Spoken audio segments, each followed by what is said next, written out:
សេវាចាប់ពីយើងដល់ចំណតឡានវាមានសេវាទូកមកដល់កន្លែងទេសនៈអត់យល់លុយទេប៉ុន្តែបើទៅមកយើងអាចជូនគាត់បាទតាមលទ្ធភាពដែលយើងបានប៉ុន្តែ10000ឬក៏20000យ៉ាងទៅហើយសេវាបានថ្មហ្នឹង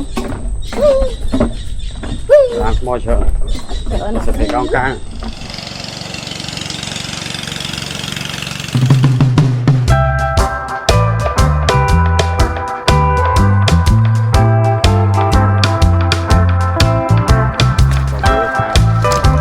ចាបងរៀបចំស្ពានសហគមន៍មុខសាមគ្គីបាទកំសាន្តបាទនៅសហគមន៍ទេសចរកំពង់សាមគ្គី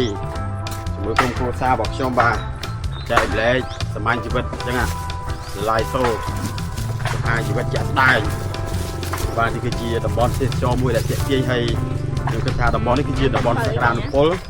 សង្ឃឹមថាភ្ញៀវជាតិនិងអន្តរជាតិបានមកលេងបាទតំបន់ទេសចរនេះនៅសហគមន៍ទេសចរកំពង់សាមគ្គីដល់ទៀតដើរទៅដល់ស្ពានបាទនៅថតទស្សនភាពវីដេអូទាំងស្រុងជូនបងប្អូនទស្សនាកំសាន្តលេងបាទនៅក្នុង The Live Show សមាជជីវិតបងគិតតែអូនស្រឡាញ់តែអូនតែស្រងស្រីស្ងួនមិនព្រមចូលចាបារម្ភម្នាក់ឯងក្រែងក្នុងអូរ៉ាមិនដឹងយ៉ាងណាបាទមកដល់សហគមន៍នេសាទទេសចរធម្មជាតិកំពង់សាមគ្គីបាទនៅក្នុងទឹកដីខេត្តកំពតបាទស្អាតលើកំពុងធ្វើដំណើរឆ្លងកាត់ស្ពានសិល្បៈនៃធម្មជាតិដែលគួររក្សាទុក The Forest are National Natural Art Care to be preserved. អូសាហាម Hello. Hello ចងអៀនគ្រូខ្លាចជីវ៉ាអង្គការកំកងនេះចិត្តអានឹងហើយតាំងបាទអរគុណច្រើនមីសួរហ្នឹងហើយអរគុណខ្ញុំបានមកដល់សហគមន៍ទេសចរធម្មជាតិកំពង់សាមគ្គីនៅក្នុងទឹកដីខេត្តកំពតសូមស្វាគមន៍មកកាន់ The Live Show សមាជជីវិតបាទជួបជាមួយគាត់ដើម្បីចែកម្លែកអំពីបទពិសោធន៍ក៏ដូចជាតើសហគមន៍របស់យើងផ្ដល់សេវាកម្មបែបណាខ្លះជូនទៅកាន់បងប្អូនយើងជាពិសេសបងប្អូនទេសចរដែលមានបំណងបាទមកលេងកំសាន្តនៅសហគមន៍នេះបងតើបងឈ្មោះដែរបងអាចមានរៀបរាប់បានតើមានអីខ្លះសេវាកម្មជាមួយនឹងសហគមន៍បងខ្ញុំឈ្មោះញ៉ែតសុភីខាងគណៈកម្មការសហគមន៍នេសាទកំពង់សាមគ្គីបាទសេវាចាប់ពីយើងដល់ចំណតឡានវាមានសេវាទូកមកដល់កន្លែងទេសនៈអត់យល់លុយទេប៉ុន្តែបើទៅមកយើងអាចជូនគាត់បាទតាមលទ្ធភាពដែលយើងបានប៉ុន្តែ10000ឬក៏20000យ៉ាងទៅហើយសេវាពីនេះទៅដល់មើលព្រៃកងកាងបាទបងបាទទៅមកវាតម្លៃ50000រៀលអូបាទបើយើងទៅមើលដល់អភិរក្សស្មៅសមុទ្រនៅខាងក្រៅមើលផ្សោតម្ដងមកកាលវាមានឃើញហ្នឹង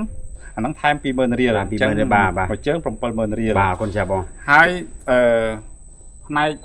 ពេលថ្ងៃអាចចុះរាវងាវយកមកឆាអូមានងាវមានឆាពេលតុំបាទតុំឲ្យបានព្រោះឃើញសមុទ្រកំពតឆ្ងាញ់បាទពេលយប់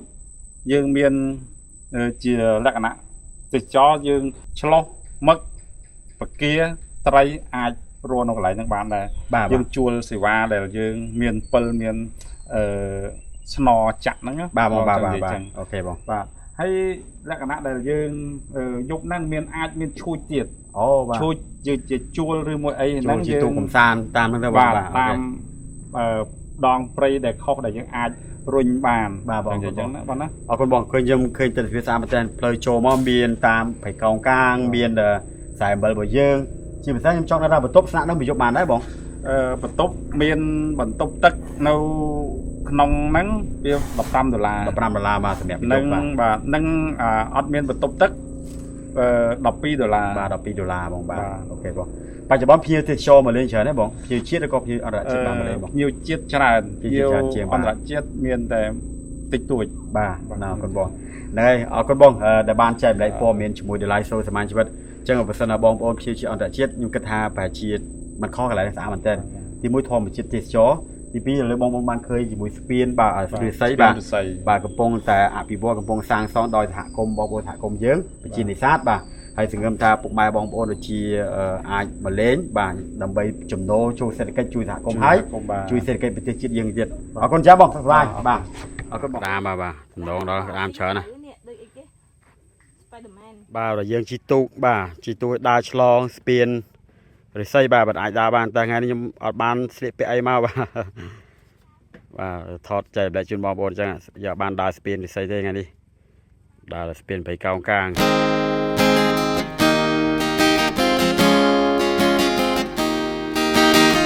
ឡងសមុទ្រ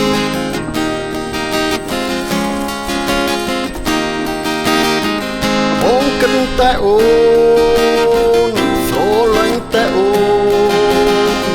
តែស្រងស្រីស្ងួនមិនព្រមចូលចាជាស្រួលមកតែព្រៃកោងកាងស្អាតមែនទេបាទស្រៀងកោះកងដែរ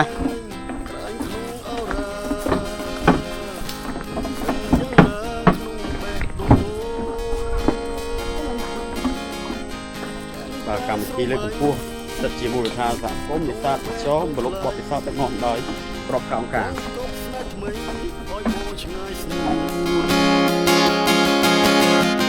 គិតរឿងប្តីប្រដាស់ព្រោះពេញស្នេហ៍អូនកុំឲ្យបងសូនព្រោះអូនចោលស្នេហ៍ទ្រូងចងអៀនព្រុងខ្លាចជីវ៉ាស្រីនាងមិនពេញចិត្តមិនអានឹកហើយតាំងក្នុងមុខការជុំរស្